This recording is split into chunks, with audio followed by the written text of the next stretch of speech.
Oh yeah, it was announced that me and Blake were taking on the VWO at Surplizer Series.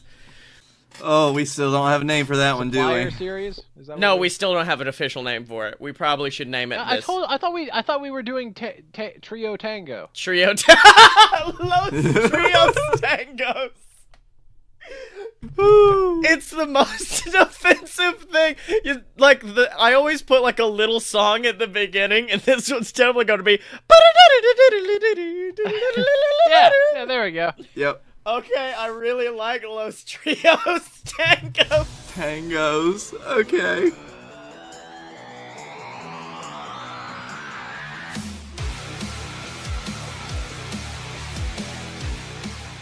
Welcome to Fight Boys, ladies and gentlemen, the weekly podcast about professional wrestling and not so professional wrestling. I am your host, Scotty Moore, joined as always by my tag team partner in crime, the plattest man on the planet, and the JWF World Heavyweight Champion. It is Blake Tanner. That's right. It's me, the V, and the squeaky chair's back. Oh no, not the squeaky chair. I'm gonna have to edit this episode so much now. Motherfucker, invest in a stool. And joining us as well, after a lengthy absence, he's not been fired from the podcast, just fired from the JWF. It is the Lord of the Smart Side himself, the Dylan. You know I have Vince's lawyer's phone number. Don't lie. Yeah, you're just like, I'm gonna call him on everything. Oh, and he did. Listen. He and I, we've been to a couple brunches together, shared some mimosas. Yeah. We're friends. Well, speaking of brunch boys, I'm surprised that Vince knew what the word brunch meant. He actually, when he heard about Brunch Boy Baron Corbin, he was just like, is that some sort of sex thing? You people make me sick. Now tell me more about it. Well, apparently... I need pictures. Well, what do you mean people masturbate to Asians? Oh, yeah. Well... I forgot about that. Apparently, if it is a sex thing, it would involve Baron Corbin getting called daddy, which is the worst thing that I think WWE has done in a long... I watched Roman Reigns win the Royal Rumble live, and that did not sicken me as much as Baron Corbin, like, doing the most long-winded daddy joke of all time, where he's just like, Miz, I'm sure you're gonna love having a daughter. Daughters are amazing, and you're gonna love when she looks up at you and calls you daddy. Like I love when you gonna look up at me and call me daddy. And I was like, I knew where you were going with it. And you still went there with it. I hate you. I hate you so much! And you run to your room like a girl and like a little girl and slam the door. Oh... I think you underestimate how predictable a lot of wrestling promos are. Yeah, but that one was too... That one was like... Listen, they're so predictable that we can do them. Well, no, that was like watching a train about to hit a baby deer and the deer's not moving. You're just watching like, oh no, don't, just move. Deer, just move, don't, oh no, it's dead! Everything's dead! My soul, my spirit... It's dead! Now, see, I was really into it. I bet you were. The baby deer, not the Miz. Oh, okay. You're like, I liked watching the baby deer, but the other thing was pretty horrifying. Yes. As it got plowed over by a train. Wasn't nearly as bad as Baron Corbin telling Miz to call him daddy. And then Miz is getting better and better at just being the best babyface heel of all time. Where he was just like, don't you dare talk about my fucking wife ever again. And I was like, whoa, Miz. Damn. Whoa, Miz, aren't you the person that, like, reshot, like, the Bella thing to make fun of Nikki trying to get married? Like, I don't feel like you got a leg to stand on. Exactly. I remember the dirt sheet, okay? Listen, you've got way more things to overcome. Yeah. Why is it that, like, is it just me, or does SmackDown feel like the heels in general for this whole Survivor Series, because they kind of are. Well, really? You didn't pick up on that, where they just showed up and beat the shit out of Kurt Angle? I'm just saying, like, when you show up and beat up an Olympic gold medalist, guess what? You're the heels. I'm sorry. I love Becky Lynch too, but that was a bitch move. Yeah, well, Monday was even weirder, because Monday, New Day comes out, makes the Shield lose, which is obviously going to mean we're going to get Shield versus New Day, which is going to be really hype. But then I forgot that it's kind of like when Bret Hart went to Canada. I was watching SmackDown and New Day comes out and everyone's like, yeah, New Day rocks. And I was like, why? They're horrible people. They caused the Shield to... Oh, wait, no, we're doing the weird Survivor Series. Okay, I guess.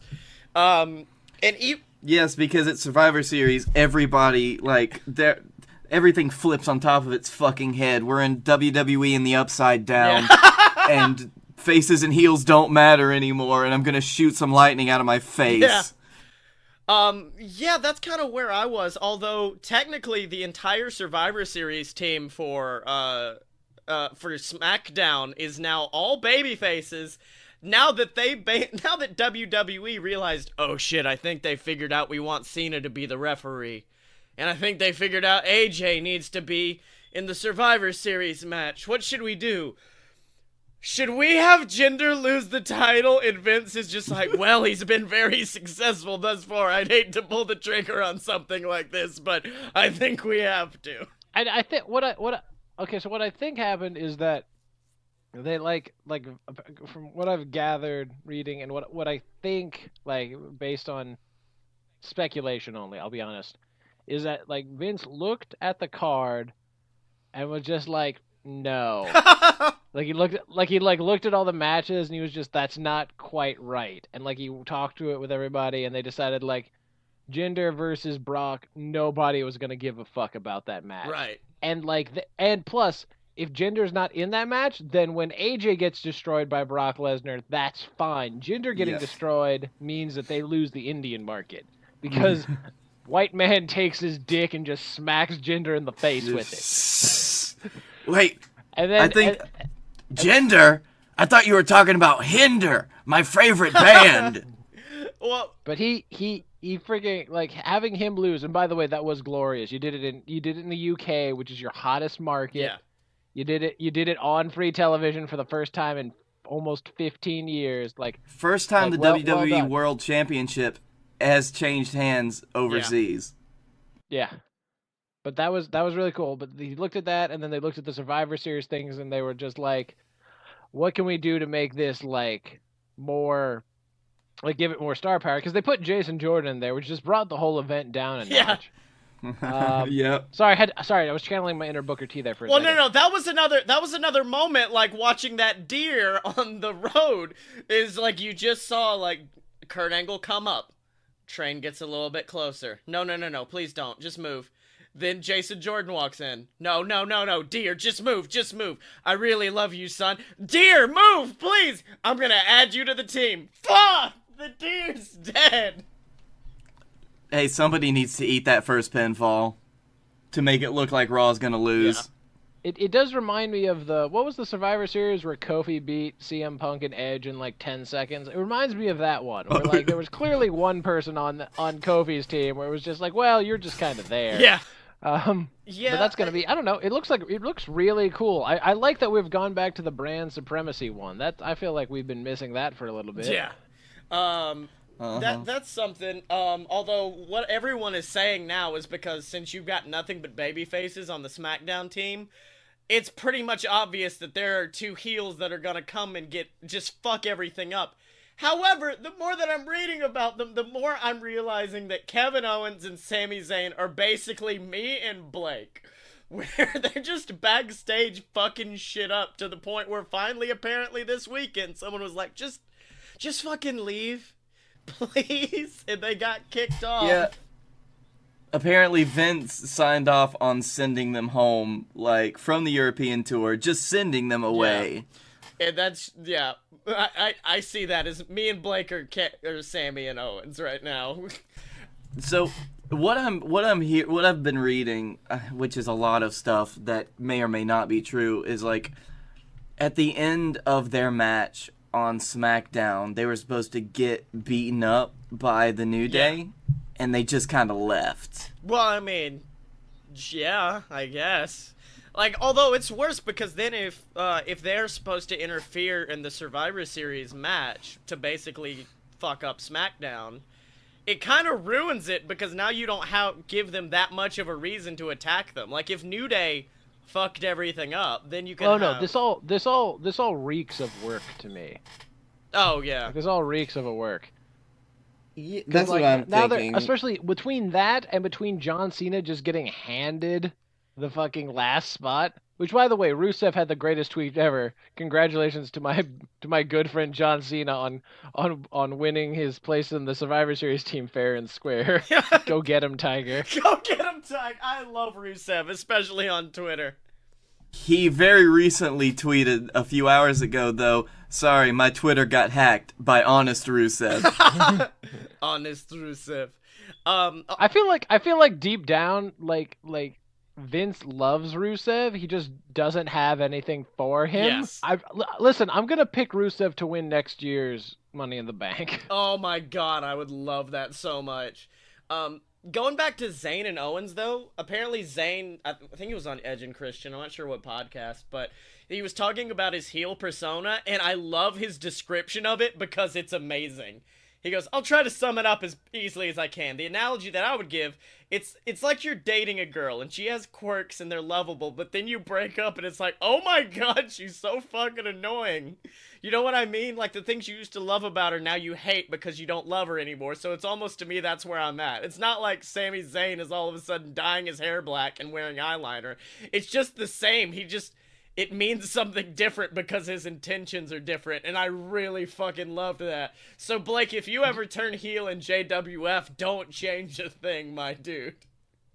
So I really like how when he and Kevin came out, he just started doing the Ministry of Silly Walk shit out to the stage. Goddamn brilliant. Sami Zayn is a genius. Like, but going back to, like, talking about it being a work, I could see it, because if you listen to, especially for, like, the smarkier part of the crowd, if you listen to any interview with anybody talking about those two backstage, it's a fucking horror show, apparently. So, it could either be completely a shoot, or it could be them working us by being like, yeah, you guys know how bad they are backstage. This is what's going on. You know, speaking of everybody getting fucking worked, can we talk about the majesty of Chris fucking Jericho? What? I don't know what are you talking? Oh, you're talking about the new show he's got, the show where he's like hunting ghosts? The Ghost Hunter show, yeah. Yeah. No, I'm talking about his boat ride. The boat, oh yeah, the boat ride next year. That's gonna be amazing. Yeah. I mean, and then Chris Jericho's never not done anything else. Oh yeah, and his band Fozzy is. You know, I know we started this as a goof, but the more we're talking about it, the more I'm just realizing, damn, Chris Jericho's got a lot going on right now. Motherfucker, he runs his own, like, podcast network out through Podcast One. Yeah. Well, and also he's wrestling Kenny fucking Omega at the fucking Tokyo Dome. Wait, where? What? I don't know that name. I don't know these people. What are you? All right, listen here, Dave Meltzer. Oh, you will. I got mad because my dad tried to show me the video. He didn't tell me about it. He was just like, hey, do you have time for me to show you a video? I'm like, Dad, I just spent 24 hours streaming video games. I'm gonna die. He's like, okay, fine. He waited. And then I looked down at my phone and it just said Chris Jericho to wrestle Kenny Omega. So instead of having that cool moment of, holy shit, that's Chris Jericho, I had this moment of like, is this a glitch? Did somebody... Has the Matrix fucked up? Did some, like, 2K17, 2K18 Let's Player post this or something? Because what the hell? This is the first match that Chris Jericho has had outside of WWE since '98. Wait, not 90. No. When did he debut? No, 98. No, he debuted at WWE in 1999 near the end of the year because of the Y2K stuff. But I think he went back on the indies for a while there because I definitely have seen a video of him having to talk to Delirious. and he understood him. He was like, "This is my particular Jericho, me and you, we're gonna go. It's gonna be a fantastic day." And then Jericho's just like, "Yeah, that's right. Let's do this." He's done some signings at indie stuff, but he's never wrestled. Oh, okay, I see what you mean. But no, the majesty of it was that he set up his own rock and wrestle fucking cruise, which apparently he wanted to do with the WWE, but they wouldn't sign off on it because, liability. So it's like, fuck it, Ring of Honor, you in? Yeah, and they were like, and then he was like, "Hey, Young Bucks, you in?" And the Young Bucks were like, "Yeah." they were like, "I can hear the sound of money being printed from here. Let's do this."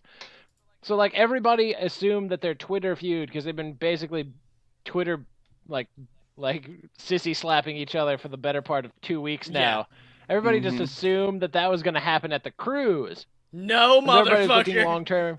We're going ham. Yeah, everybody was looking long term. They were just like, "Oh, okay, we're going to get a Bushi Kenny at Wrestle Kingdom, and then he'll wrestle on the cruise. That'll be fine." And then they were like, "Nope, Bushi's going to wrestle fucking Cody, and Kenny Omega's going to wrestle Chris goddamn Jericho in the Tokyo Dome, which at this point might actually sell out." Yeah. Like we're a little under 2 months away, and they have dropped such a goddamn bombshell on it between that match and the Naito goddamn Okada match. Yeah. It's gonna be great. The only thing is that like their third undercard match isn't that great because they brought Jay White back and everybody's just like, "Ooh, look, what, New Zealand? Okay, guess kind of." Yeah. But other than that, see, with me, my favorite thing is obviously they were trying to play the best in the world angle between the two of them, but then I was like, okay, cool, best versus best maybe, or like 6-star versus 6-star, and then Chris just invents a brand new nickname for himself because he's Chris Jericho and he can do that, and he goes, "I am the Alpha of professional wrestling, and we're gonna have Alpha versus Omega," and I'm like, that is the only reason that nickname exists. That is the only reason you've come up with that nickname, but I love you for it. And he's going to get shirts made, and guess what? It's going to be in the crowd. It's going to be on his Titantron, and he's going to go buy that shit until he shows up to the WWE again sometime next year, and then he'll probably use it then, and then they'll just be like, "Well, we have no one to dispute him about it." Yeah. Jericho is one of the few guys that can basically say, "Hey, Vince, I'm going to do this." Vince is like, well, all right. Apparently they didn't even know, because he's not fully under contract with them right now, so they found out when we found out. WWE was just like, what the fuck? Jericho gets to fuck off and do whatever. I like to think that the first person to know was Daniel Bryan. Yeah. Like, because he said in an interview that he and Cesaro were the only ones that kept up with like the G1 and shit. And I like to think that he was watching it to watch Kenny fight, and then he was just like, no, Brie, get in here. Daniel, it's 4 a.m. I don't give a fuck. Get the baby. He's like, "Jericho beat me to it, the son of a bitch." No. That bastard.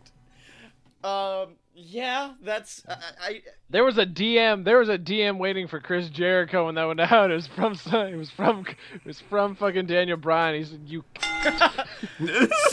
Yeah, I think Jericho, he was somewhere in Europe touring at the time. I like to think that it's like 2 a.m. in America. Bryan gets on his goddamn phone. He calls up Jericho. Jericho's, "Daniel, it's like 8 a.m. What the fuck are you? You motherfucker! You piece of shit! This was my God. You told me you were gonna wait for me." Now, I wish WWE wasn't obvious in the fact that they're WWE and were willing, because like, this is the biggest surprise wrestling has pulled. I'd say the biggest surprise indie wrestling has ever pulled off, but the biggest surprise in wrestling in a very long time. But I think I'd say it's the biggest one since fucking Luger showed up on the first Nitro. Yeah, which is quite a where you're just like that guy. Where you're just like, that guy's not supposed to be here. Yeah. But I wish WWE had the balls enough to make it Kenny versus Jericho in Tokyo Dome, and then have the one-off rematch at WrestleMania, Kenny versus Chris at WrestleMania, and then you could have a third match, I don't know, in someone's backyard. Fuck it. Like, at that point, it doesn't matter. At the bingo hall that Daniel Bryan mysteriously bought. Again? This was supposed to be my time, Chris. I don't care. No, that's where it would be. The last one would be at a Ring of Honor show with special guest referee Daniel Bryan. At the end, he flips them both off and then, like, hits a running knee on Kenny and then puts the cattle mutilation on Jericho. And it's like, I'm back, motherfuckers. American Dragon, 100%. Yeah. And you know what else is 100%, ladies and gentlemen? How much you'll love our merchandise over at merch.aloadofpurebs.com. That's right, ladies and gentlemen. Merch.aloadofpurebs.com is the only website where you can go to get the official merchandise for the Fight Boys. We, of course, got the Fight Effin' Boys shirt. We've got I'm a Fight Boy or Fight Girl for Life shirt.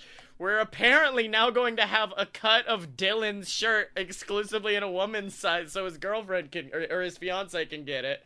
And then, of course, we do have shirts for all of your favorite JWF wrestlers. We have shirts for the VWO. We've got shirts for Scotty Moore, shirts for the BS, and the brand new The Champ Is Here shirt for Blake Tanner. Which, Blake, you finally got your own shirt. How does it feel?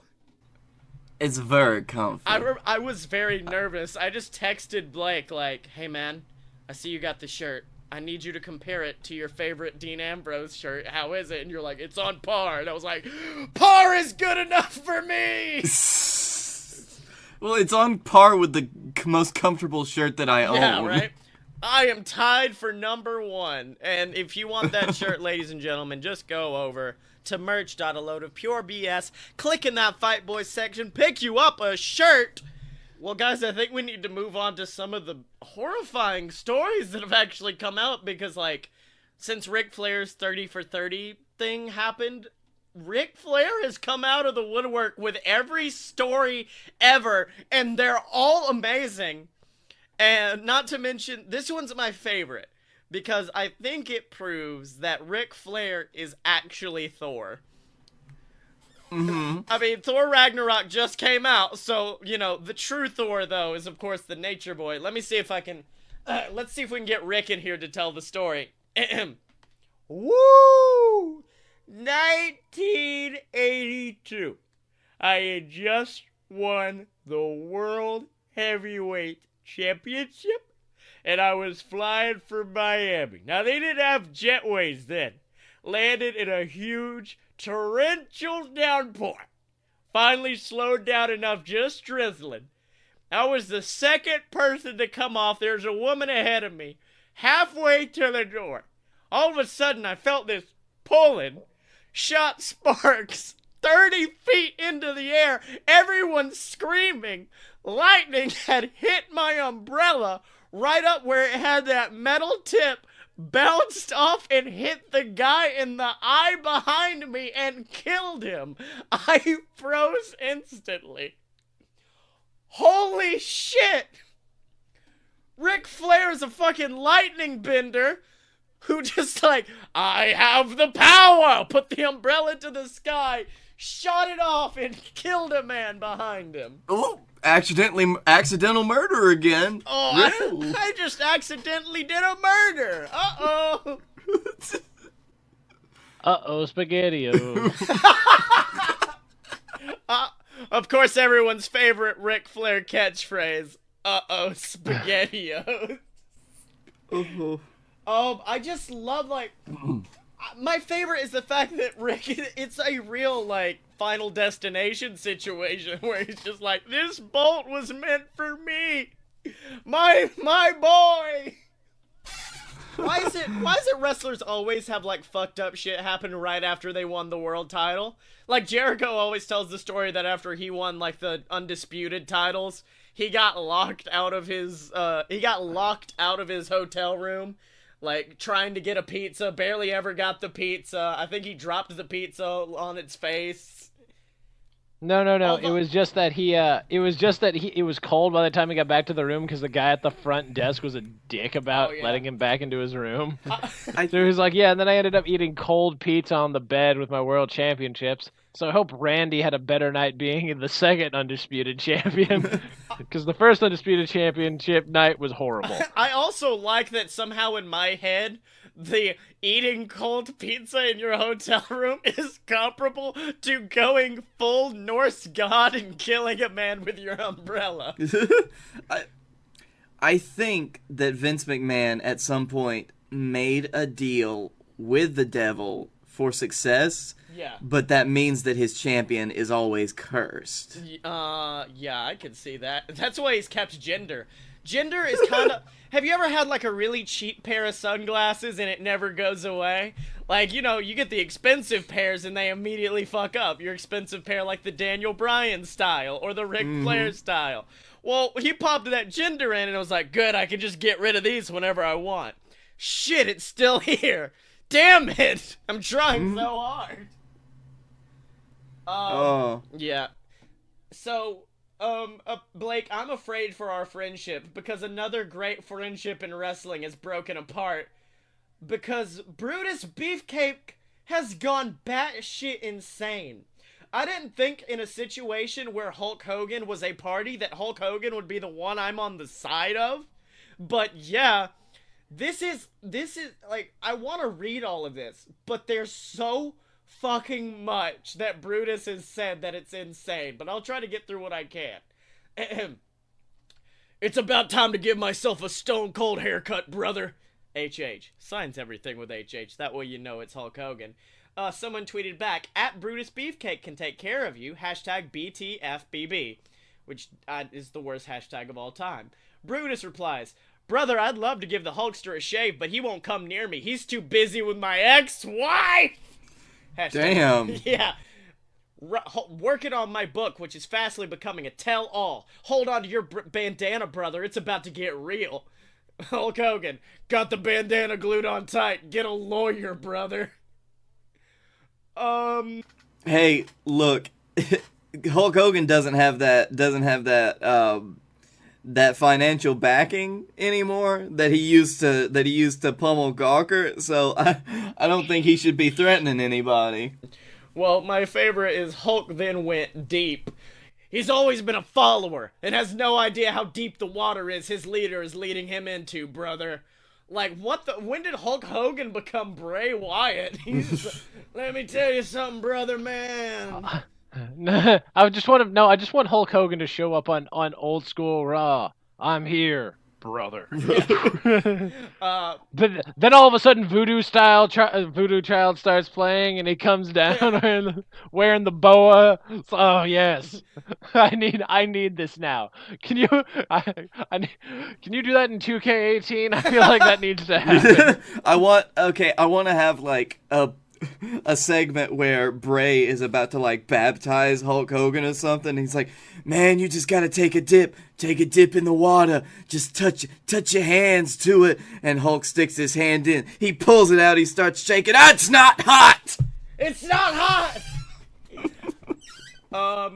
Okay, I'm done, brother. I'll not drop below the negative snake line again. I blame it on Tito's and Diet Ike. So this motherfucker's drunk off tequila.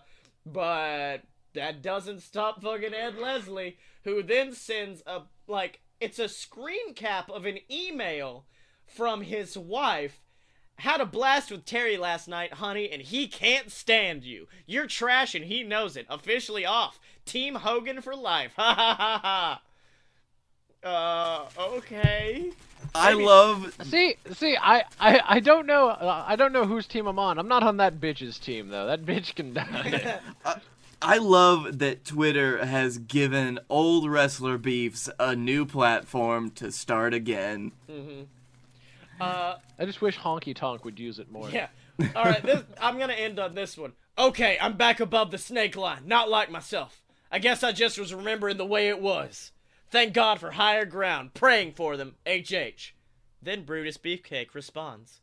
While hanging out with my ex-wife, trashing the person who always had your back, keep praying to that false god of yours. Jesus. Oh! Jesus is my savior. And that's it. Jesus. What? Don't you dare insult my Jesus! Don't you talk about my Jesus. I mean, if you think it's not a good old man wrestling fight until Jesus is brought into it.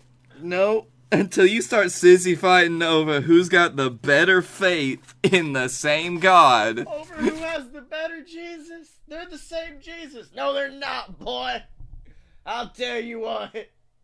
Oh, Oh, my fucking gosh. hell. In other news, I'm so glad that I get to be here with two Southerners who deal with the most Jesus talk. That way, I have experts on the case. expert Jesuses. We understand. Well, Blake, I think I jinxed myself because a couple of days ago I sent you basically a declaration of happiness because on Paige's Instagram she has not posted many photos of her with Alberto, and I was like, oh, thank God, it's over. Yep. We've gone through it. We've made it onto the other side of this horrid thing, and they're not together anymore. And well, then... you sent me that, and then I realized, well, they might just, like, since she's back, getting ready at the Performance Center, well, maybe they're just telling her to kind of keep that stuff on the hush-hush, down low. Well, I mean, Alberto did an interview and was blatantly like, yes, she's down there. She's down there practicing for WWE. She'll be back soon. I don't know. He becomes Watto, and I'm sorry, but that's what he is. This is who he is. But I also sent you my new favorite photo of all time, which was it was Alberto backstage at Bound for Glory. Which, by the way, Bound for Glory was weird, mostly because Jimmy Jacobs came out, where once again it was like a fucking deer on train tracks. He came out, and I'm like, no, Jimmy, no. You're supposed to be at Ring of Honor. No. It gets up. No. Jimmy, stop. Jimmy, please. You're supposed to be with the Bullet Club, Jimmy. No! Puts on headset. Fuck! Someone's like, you don't work here. And then Jimmy Jacobs looks at him. You don't know that. And I'm like, no! The deer's triple dead. I mean, you remember when Cody just worked for who the fuck ever? Oh, yeah. I feel like Jimmy is just like, you know what? I've been out for a while. I'm going to go work for literally everyone. Yeah. But the photo I saw was of Alberto backstage, and it said, like, Celebrat le patron or something. It was something written in what looked like ceiling tiles, almost, like the little tiny ceiling tiles. And it just written out was like Alberto El Patron and like celebratory stuff on it. And he goes, this is such an amazing company. I work for them, and then this is what I find in my dressing room. And all I could think is like, either he's lying, which I hope is the truth, and which means Alberto has gone to like Home Depot, bought some porcelain shit, wrote his name out, put it on a thing, and was like, thank you, TNA, for doing this for me. I would just like to say that, like, it wasn't even a good... Like, if I were to see that presentation, my first thought would be, oh, this is a death threat. If there was a gigantic newspaper, they cut this out and made a ransom note. Like, it looked like a death threat, or it looked like they just really didn't try at all. But then my second question was, what if it's right? What if they have an exclusive dressing room just for Alberto? And that made me go, I know why TNA doesn't have money right now.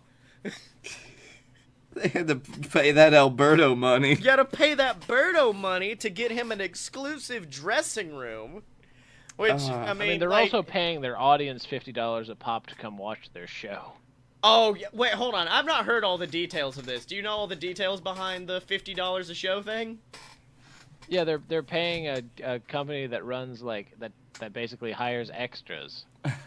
What? They're saying like, hey, for 50, like we need people to fill in this empty space, because after all the Orlando things, they're just like, listen, we'll pay somebody. We will just pay just to have people look really happy to be here, because they know no one will be. As a man with acting background, I really am kind of upset I don't live in Orlando anymore and work for a Oh no, this is in Canada. They're not in Orlando anymore. Nope, they are Canada people now. Wait, they film exclusively in Canada now?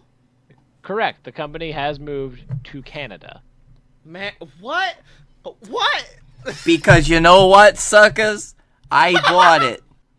Hey, how you doing, Canada? Charlie here. I don't know why, but I love the concept of Canada Charlie saying suckers like he's a shitty Booker T ripoff. That's right, suckers. Five-time Canada maple syrup champion. Thank you. Oh my god, hold on, now that's back when he was a wrestler. Does he have any good catchphrases for commentary? Perhaps a he's looking real jacked, baby. I was gonna say that guy just got pancakes, but whatever. No, we're good. Can you give me a shucky ducky? A quick shucky ducky? Oh, you want... No, because you know what? That's your loony toony quack quack moment of the night. There you go. Loony toony. That one makes a lot of money, because I think Canadian money is called loonies, possibly. I don't know. I think they're both... I think loony and toony is a slang term for their money. Way to rep that Alabama education system, Sky. Hey, I think I might know. I don't know. Oh, no, literally, the Canada $2 coin is just called a toonie. Motherfucker, at the very least you have access to Google. Fake it. Well, it's called a loony. That's how I know. Son of a bitch. It's, You're a loony. The Canada $2 coin is called a toonie. Do you know what? You guys know what? You're frustrating me to the point that you've earned this. You've earned this. You've earned the...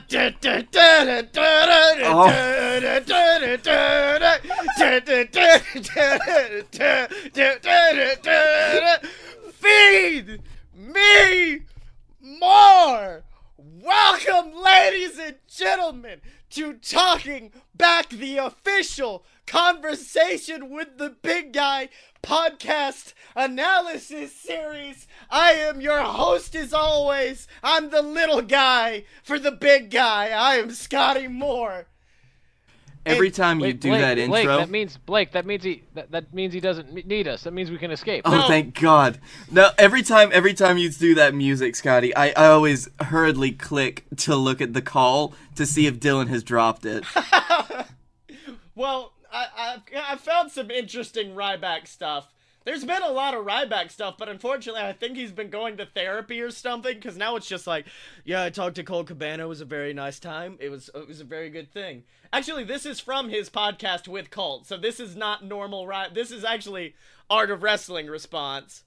Apparently, Vince thought Ryback was fat at one point, and that's why he had to wrestle in a singlet, so that was interesting.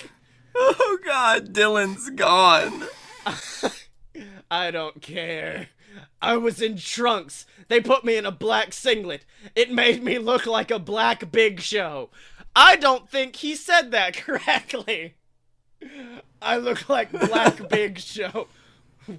Also known as Shaq.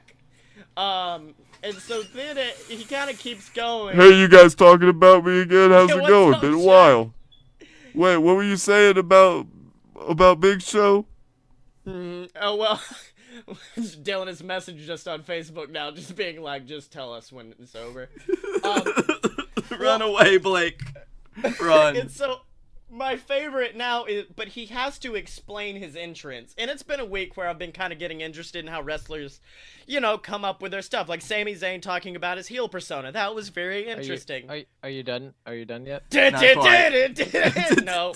We're now talking about Ryback's entrance, which is very interesting. One day, Billy Kidman, he came up to me in Gorilla and he goes, Vince was on the headset and he wants you to explain your entrance. I was just to the ring to bullshit with some of the guys and I asked him what he meant. Kidman responded that he doesn't understand my entrance. Like, why do you do the arm thing? And then all the arms, and then the legs. I said to him that I am collecting all of the energy in the arena. Feeding off the energy off of the crowd. God damn it, Blake, you liar. Well, it's because we're talking about Ryback, how he imagines himself making a spirit bomb every time he enters. Oh my God. Wait, hold on. I haven't been able to look at chat. What's been going on behind the scenes? I told Dylan that I had to kill you to end this horrid segment. Okay. Let's just all Ryback together. I'm collecting the left side. Collecting the right side. And then I'm collecting everything. People of the earth, give me your energy. I can't tell if you're joking or if this is something he's actually said, because like I could see it both ways. Everything up until when I started quoting Goku was straight from Ryback. And then my favorite is like, I'm aware, like, I'm getting kind of pumped. I'm like, yes, get the energy from the left side, the right side, collect all the energy. I'm getting pumped. And he just goes, and then I inject it into my quads because I know Vince will understand that.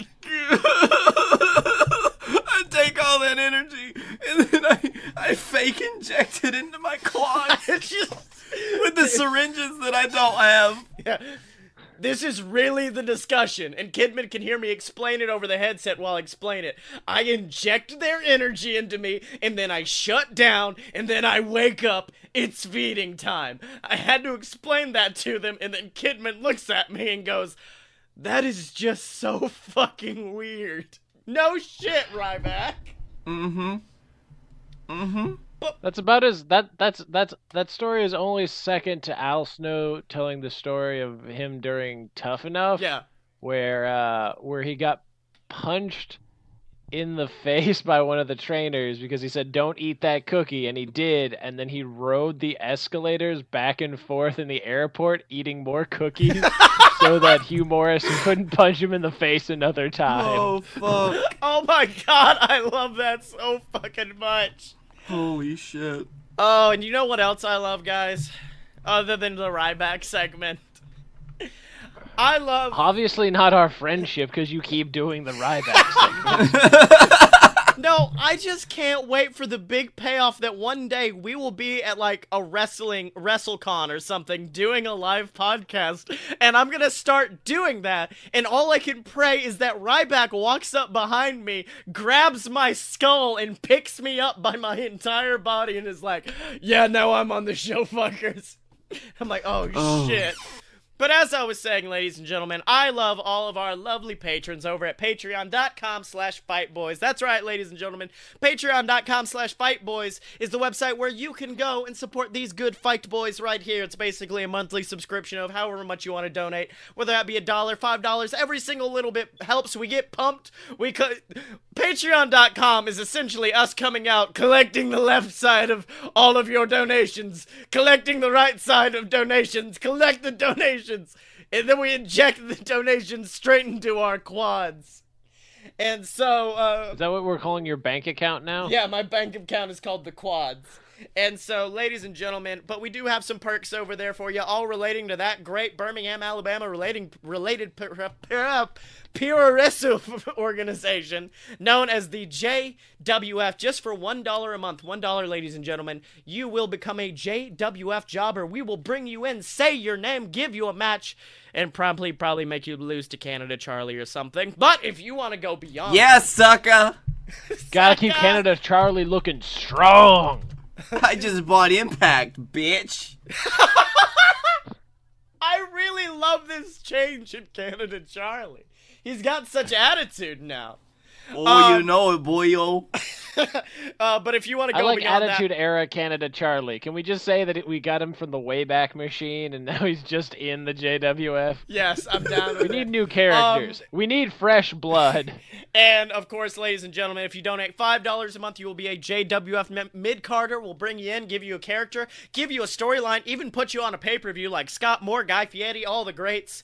And then, of course, if you want to go beyond all that, if you want to be a number one, top of the list, the gold standard in this company, ladies and gentlemen, then $30 over at patreon.com/fightboys will make you a JWF champion. We don't know how, we don't know when, we don't know in what way, but you will become a champion. But the only way to get that, ladies and gentlemen, is, of course, if you go donate over at patreon.com/fightboys, which means, boys, it's time. It's time for that amazing, fantastic, the greatest professional wrestling organization in the entire world in Birmingham, Alabama. It's time for the JWF. And last week, ladies and gentlemen, some shocking things happening. Of course, on last week's episode of JWF War, we saw the firing of the Dylan. We saw that Braun Strowman, the monster among men from WWE, has invaded alongside Brock Lesnar and Paul Heyman. And of course, we saw a challenge made that should very well shift the entire landscape of the JWF as the tag team known as the BS are taking on the VWO. Winner take all.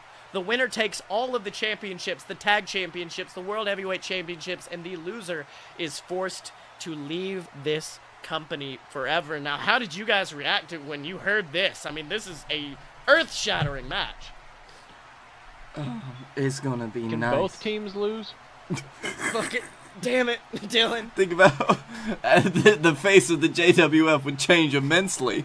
Yeah, exactly. But of course, we have gotten some news from Captain Tibbs that he refuses to allow the BS to compete in such a match, 2 men against the 4 members of the VWO. So of course, he has made this a fantastic Los Trios. What was it? Los Trios Buenos? No, it's Los Trios Tango. Come on. Okay, he's Tango. made this a Los Trios Tangos match for the Los Trios Tangos pay-per-view, which of course means 3-on-3. The BS and who knows are going to take on the VWO, Travis Griffin and Justin Clouds. And I don't know who the BS are going to be able to get. You would think maybe they reform the Fight Boys with the Dylan, but Dylan's been fired. Who knows who they're going to pick? But I think something suspiciously tells me that wouldn't happen anyway. yeah, I don't think the BS are the biggest fan of the Dylan, but You ever seen Dylan throw a match you want to? Put him in that match. But of course, ladies and gentlemen, the BS are in the ring right now, and I think they actually have their 3rd man. Let's see what they got to say. So, it's come to the Champ and I's attention that apparently Captain Tibbs just isn't comfortable letting us handle the VWO on our own. So, Blake and I, we've been scratching our heads all day wondering who could we let on our team. I mean, oh hey, maybe we could go talk to Canada Charlie. He's been doing good lately.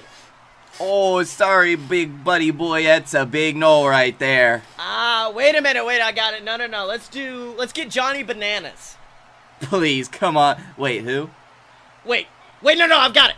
Why not the god of the sea, the god of law, and the god of the JWF himself, Momoa Curry? That's right, ladies and gentlemen. Wait, Momoa buddy, Curry. no, Momoa Curry is Scott, going to Scotty, join us in. No. No, he's not. No. What? No. We don't have Momoa. Wait, but you said that you. Yeah. I said I'd call him, and he hasn't returned any of my calls. I think he's focused on his own thing right now, so I don't know what we're gonna. Oh. Ladies and gentlemen, that is not the music of someone the BS want to see right now. Seems like the BS plans have fallen through. They have no 3rd men. They may have to forfeit this match. And these men, the VWO, come out with smiles on their faces. I think they're elated to see that this match is going to have to be thrown to the books. Let's hear what they have to say. Ha ha, well, would you look at that? It seems like these 2 boys just can't find themselves a 3rd man. They can't find anyone to save their lives. Seems like all they talk about is brotherhood and friendship, but when it comes to actually finding a friend, they're useless. Oh, and that's a shame, boys, really is. Because my brothers were ready to put a beating on you like you have never seen before and kick you out of this company for good. But unfortunately, I guess that match is off because I don't see anyone in that ring with you. I mean, I'm looking as hard as I can. All I see are 2 crazy egomaniacs in that ring that let their personalities run wild just a bit too long. Well, Griffin, let me correct you on a couple of things. One, me and Blake, we're way too awesome to be egomaniacs. And 2, I know you don't see our 3rd man, But it seems like you boys are missing someone as well. I mean, Blake, I mean, my glasses might be fogged up or something. Do you see him out there? I'm looking really hard. Well, let's see. You don't wear glasses, buddy. I'm looking. You know what? I think I got it. Boys, I have to ask, where's your daddy? Oh my god, and it looks like we've cut to the backstage area, and Clint Clouds looks like he has been beaten down, abused. Looks like he's trying to get... There's some unknown assailant there just putting a beating to him, tossing him into a nearby table, smashing Clint's head against it. And I think the assailant's done, about to walk away. Can we get someone backstage? I have no idea who this man is. But it looks like Clint's about to put a fight to him, running towards the man, but... Oh my god, Clint's been tossed into the air, and he's been put through the table with a big Papa power bomb. That means this can be one man, and one man only, ladies and gentlemen. It's Scott Moore. Scott Moore has returned to the JWF after months of rehab. After the vicious match against Clint Clouds, Scott Moore has returned to join his son in the JWF World Heavyweight Champion for what is now becoming an absolutely star-studded match. I can't believe this, guys. How do you react to this? You know, it's amazing that Scott Moore is even standing on his own 2 feet. He is the first recipient of a successful full back transplant. And now it looks like he's ready to use that new back of his to full effect. That's right. I mean, and clearly the back transplant from that baboon has worked wonderfully. Look at that ridiculous strength. That's right. I mean, ladies and gentlemen, I guess we have a third man for this match. Scott Moore is joining the BS. I guess we can call him the BSS now. But ladies and gentlemen, I can't believe this. I think the VWO are going to have to start training and training hard to try to take on these men. But of course, before we get into that, ladies and gentlemen, we do need to discuss something that's been plaguing the JWF for weeks now, and that's the fact that we have unfortunately been invaded. Someone apparently has tipped off Vincent Kennedy McMahon to some of what the JWF has been doing to some of the JWF superstars, and he has sent the most violent form of cease and desist in the form of Brock Lesnar and Braun Strowman, 2 beasts from the WWE, and they have invaded, and they have come here today.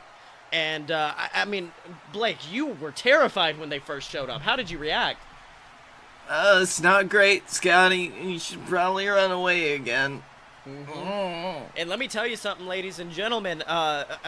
We've had a few JWF superstars attempt an assault on these monsters. Of course, the Brunch Boys, the team of Brunch Boy Baron Corbin and Guy Fieri, they've been attempting to try to get some kind of upper hand, but nothing's been successful. And it looks like the advocate for the Beast Incarnate himself, Paul Heyman, is in the ring right now. And I think he may have a message for the entire JWF and the Brunch Boys in particular. Let's have a listen. Ladies and gentlemen, my name is Paul Heyman, and I am the advocate for your reigning, defending WWE World Heavyweight Champion, Brock Lesnar. And not only that, but now you may call me the man amongst the monsters, as you learned far too quickly last week when Braun Strowman attacked your precious little Brunch Boys. Because in the WWE, Braun Strowman is a monster among men, but when we come here, he's simply a monster amongst boys. Because not a damn one of your competitors can even be considered men.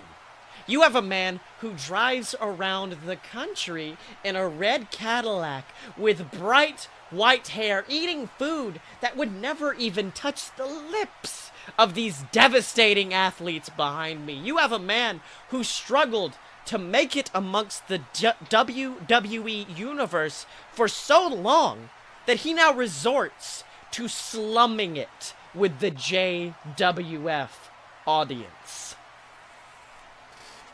Baron Corbin! You've hid for so long. You've hid from the WWE, and you hid from us. Well, we're gonna take you back to the WWE. But the only way we're gonna do it is on a stretcher. Because I'm Braun Strowman. I am a monster among men. And I'm not finished with you. Oh my god! Ladies and gentlemen, looks like the Brunch Boys are here and they have jumped these monsters, assaulting them. Looks like, but of course these men are giants. The Brunch Boys are having to jump on their backs, choking them out, raining fists down onto their skulls. It looks like Brunch Boys brought a steel chair into the ring, one for each of the Brunch Boys. They're using it to assault Braun Strowman. Paul Heyman, of course, running out of the ring, calling for JWF referees. But of course, after what Paul Heyman has said in recent weeks, I doubt he's going to get any help from that. It looks like the Brunch Boys are focusing their attacks on Strowman, but oh my god! It's allowed Brock Lesnar time to make it to his feet, hitting a big German suplex on Guy Fieri, tossing him against the ring. And it looks like these two monsters are about to get the upper hand on the Brunch Boys, and then... Wait a minute. Is that... Oh my god, we haven't heard this music in a long time, ladies and gentlemen, but he's here! He's here! It's the Rat Boy! Connor, the king of the Rat Babies, is here, and he is putting an end to the monsters. This trio of men have come together, sending a big rat attack, sends Brock Lesnar rolling to the outside, and oh my god, Guy Fieri, with the strength of 1,000 men, a strength of 100 baboons, picks up Braun Strowman, massive strength, and the three men hit that big brunch time device on the giant. Ladies and gentlemen, the JWF is not under siege. The JWF has heroes, and those heroes look to be standing in the ring right now proud. Brunch Boy Baron Corbin, Guy Fieri, and of course this man who has come to join them, the king of the Rat Babies, Connor. This is astounding, ladies and gentlemen. We may be winning the war. What do you guys think? I say don't count your chickens before they hatch. But this is definitely a great victory for the JWF, and this shows some great momentum towards finally getting rid of these heinous ruffian giant men who's scary doing things to us. Exactly. I think he shit his pants. Blake broke hurt now, brain. But of course, ladies and gentlemen, I do want to see if we can somehow keep Braun around. I want to kind of keep Braun around after this, but You're gonna want to keep me around. Oh god, Braun, please no. I Go back. love Braun so much. Oh, but of course, ladies and gentlemen, I think the most astounding thing about the Los Trios dance-off, no, Los Pantalones off dance-off that's coming up, is of course the return of Momoa Curry, a man who actually made his debut at the Los Trios. It's not Los Trios Locos. I mean, that's a good backup title. Yeah, but it's what, Los Trios Cinco? Tango. Tangos. Of course, the return of Tango. Momoa Curry, who made his debut 25 years ago at one of the first Los Trios Tangos pay-per-views. He's been here for 25 years. It's such an astounding career that Momoa Curry has had that I'm shocked that he's still even here wrestling today.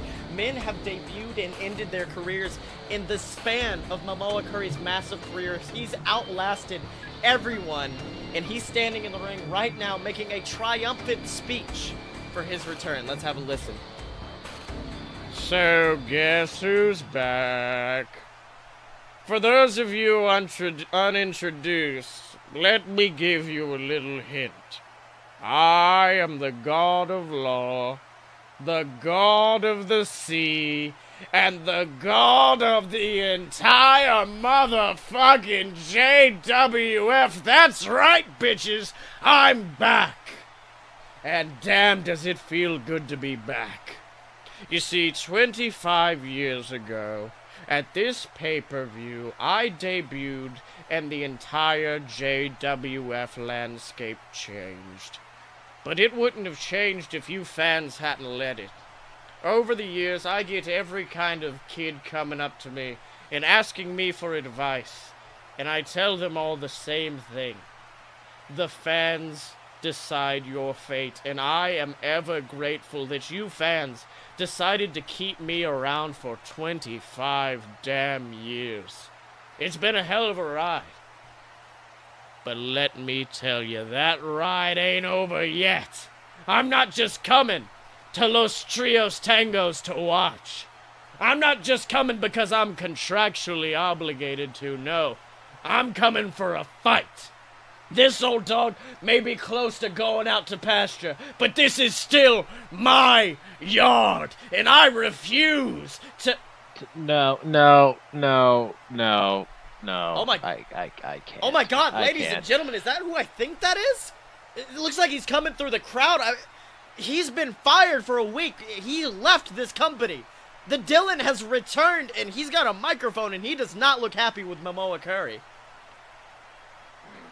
Why, yes, announcer that looks suspiciously like Scotty, I am back. Did you really expect the guy that can't even spell lawsuit to successfully fire anyone? For the love of God, the man calls himself Captain Tibbs, not successful lawyer Tibbs. Jesus Christ. Anyway, Momoa, thing is, I did manage to successfully get about, outside of the city limits, going a good ways towards somewhere much better, where all of a sudden I heard the sound of a giant vagina, and I come back and you're here. Surprising.